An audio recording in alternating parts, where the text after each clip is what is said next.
Good morning everyone, this is Berlin Biker, and today we're gonna watch some motorcycle racing. If you guys don't know what's going on, I don't either. I know nothing about MotoGP racing, but that's the whole point of this playlist. I'm going to throw myself at the sport to learn as much as I can over the next 19 races.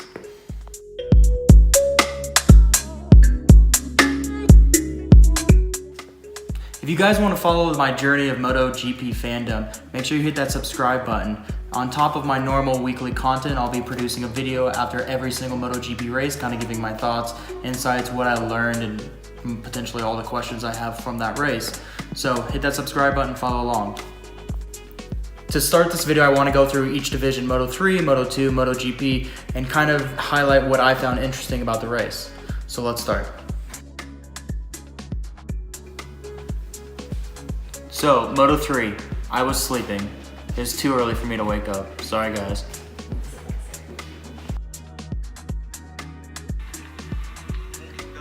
Whatever this is awful.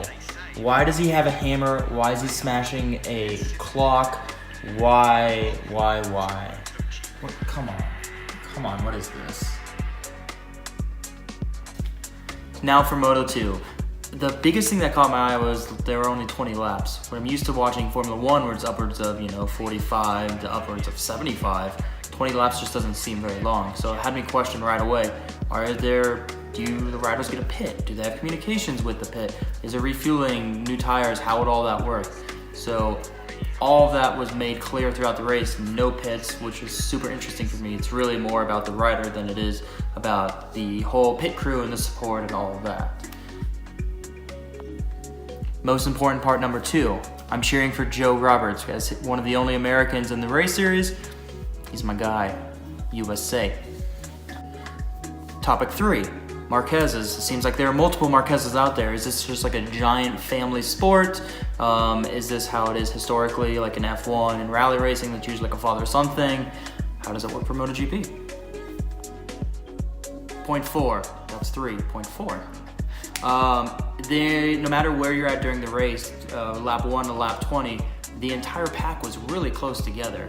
Unlike Formula 1 where you could be a minute or almost an entire lap or 2 laps behind, MotoGP, everyone was within 45 seconds of each other. And point 5, watching these riders completely throw around these huge bikes, leaning across them, putting their heads next to the cement as they lean over into the corners. This is an extremely physical sport. Way more than I think normal Le Mans racing or WC or F1 or GT3 stuff, because it's really, you have to connect to your bike a little more than just sitting there and driving.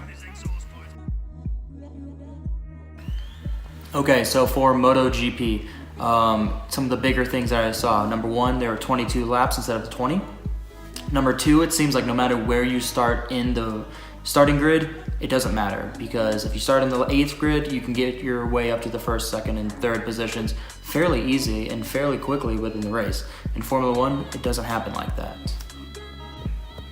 I think it's really interesting with like the restrictions on the engines that everyone has to abide by. It really pushes all of the riders together, since they don't have the engineering advantage that Mercedes has right now in Formula 1 teams. All of these bikes are very similarly matched, so you really get to showcase the rider's skill over the skill of the head engineer on the team. Congratulations to the 3 winners today. Jorge Martin, who took the win of Moto3, Francesco Bagnaia, also known as Pecco, I don't know how to say his last name, so I'm not even going to try, for Moto2, and Andrea Dovizioso, MotoGP. I'm sorry that I'm butchering these names, but I'm doing my best.